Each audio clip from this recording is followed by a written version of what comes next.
blessures, c'est pas quelque chose qu'on contrôle. Les blessures font partie du football professionnel. Donc aujourd'hui, un garçon comme Salif Sané, c'est un problème à la cheville. Alfred Ndiaye, c'est un coup qu'il a reçu.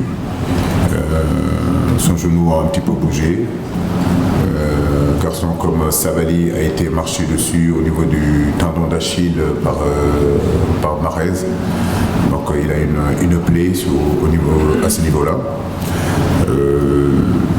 Gana Gueye, c'est une blessure qu'il traînait déjà pendant toute la saison, qui s'est réveillé un petit peu. Donc, et Ismaël Assar, c'est pareil aussi, c'est des anciennes blessures qui se sont réveillées. Donc, mais cela, comme je vous le dis, fait partie du football. On a bien travaillé, on a beaucoup travaillé. Et comme je dis, on a 23 joueurs aujourd'hui. C'est vrai qu'il y a des absences, mais d'autres sont là pour pallier l'absence de ces blessures-là. J'ai confiance à l'ensemble de nos joueurs. On a des joueurs interchangeables. Ghana n'était pas là contre l'Algérie. J'espère qu'il sera là demain contre le Kenya. Pareil pour Ismaël. C'est pas l'ordre du jour, ce débat-là. Donc moi, je suis concentré sur mon travail. La Fédération sénégalaise de football m'a assigné des objectifs et tous les jours avec mes joueurs, nous nous battons pour les atteindre. Donc pour moi, c'est pas l'ordre du jour, c'est pas Aliou Cissé comme je l'ai dit. Et moi, je ne suis pas dans cette optique-là. Ça, c'est votre propre optique journalistique. Vous avez le droit d'analyser comme vous avez envie d'analyser les choses. Comme je l'ai dit, un soir de défaite, tout le monde peut dire ce qu'il a envie de dire. Tout le monde peut expliquer les choses, mais nous, aujourd'hui, nous préparons des victoires. Je le dis, nous n'avons jamais préparé une défaite contre l'Algérie. Quand on rentre sur le terrain, c'est pour gagner. Maintenant, on est en football. Bien sûr que le Sénégal peut être éliminé au soir du lundi. Mais comme je l'ai dit, aujourd'hui, cela ne fait pas partie vraiment de nos plans de jeu. Nous travaillons en tout cas pour réussir ce challenge-là, c'est-à-dire gagner contre le Kenya. Le milieu de terrain n'a pas fonctionné. Je crois que c'est trop dit, Bakary. Je crois que le match, il faut le regarder, le re-regarder encore. Effectivement, à chaud, on peut dire beaucoup de choses sur ce match-là.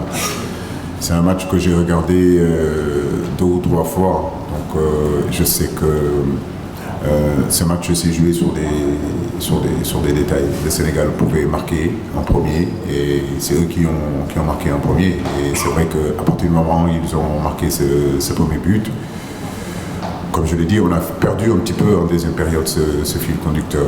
Donc je crois qu'un garçon comme Crépin, c'est un excellent joueur, c'est un jeune joueur. Il faut l'encourager à continuer à travailler. Papaliou Ndiaye a de la qualité. Un garçon comme Alfred Ndiaye aussi a de la qualité. Je crois que c'est pas le moment de remettre tout en cause. Je ne remets rien du tout en cause sur la qualité de mon équipe. Mon équipe est très forte, mon équipe est déterminée et on a hâte de se retrouver lundi pour vraiment le montrer et montrer tout simplement que ce qui s'est passé la dernière fois était qu'un accident. Oui, voilà, c'est ma première CAN. Je m'attendais à ce que ça soit difficile. Après, voilà, je ne suis pas surpris du tout, je m'attendais à ça. Voilà, je sais que chaque match en Afrique est compliqué. Et voilà, toutes les équipes jouent dur. Et voilà, nous, on est prêts à affronter cela. Et voilà, c'est pourquoi on doit tous avancer dans le même sens et toujours se battre, quoi qu'il arrive.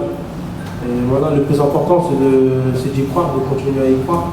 Et voilà, on peut y croire dès demain pour jouer notre qualification. Et ça sera important. Bailly, c'est un excellent footballeur, c'est un grand attaquant, mais l'oxygène d'un attaquant, c'est marquer des buts. Et aujourd'hui, comme vous le dites, contre la Tanzanie, il s'est créé des occasions, mais il ne les a pas concrétisées. Mais le grand attaquant aussi, c'est ne pas attendre que l'équipe vous donne les opportunités de marquer. C'est aussi se créer ses propres opportunités. C'est aussi ça, un grand attaquant, ne pas subir les événements, mais les créer. Je suis à côté de lui, j'ai toujours été à côté de lui comme tous les autres joueurs.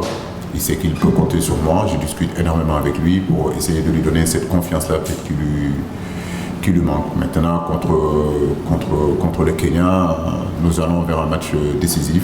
C'est un poste aujourd'hui, je ne vous le cache pas, je suis en réflexion. On verra ce soir à l'entraînement jusqu'à demain matin comment ça va se passer. Moi, je ne crois pas trop à ces histoires de bêtes noires. Je crois qu'aujourd'hui, il y a un contexte différent des autres années. Le Kenya, il y a 10 ans ou 15 ans n'est pas le Kenya d'aujourd'hui. Je crois que la dernière fois que le Sénégal a affronté le Kenya, c'était en 2004. 2012. 2012 aussi. Ok. Donc, comme je dis, de 2012 à aujourd'hui, le Kenya a quand même progressé. Et s'ils sont là, c'est parce qu'ils méritent d'être parmi les 24. Comme je le dis, nous les respectons. Et pour les battre, il faut les respecter. Nous n'avons pas du tout... Nous ne les sous-estimons pas, sous prétexte qu'on les a toujours battus. Non, c'est un match sérieux pour nous, c'est un match sérieux pour le Sénégal. Et la meilleure façon de gagner ce match-là, c'est respecter l'adversaire.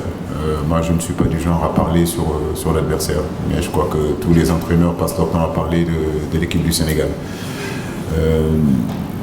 Le Kenya, c'est comme l'Algérie, le Kenya, c'est comme la Tanzanie. Donc, c'est les 3 points aujourd'hui qui nous motivent. C'est réparer l'erreur qu'on a commise contre l'Algérie aujourd'hui qui nous motive.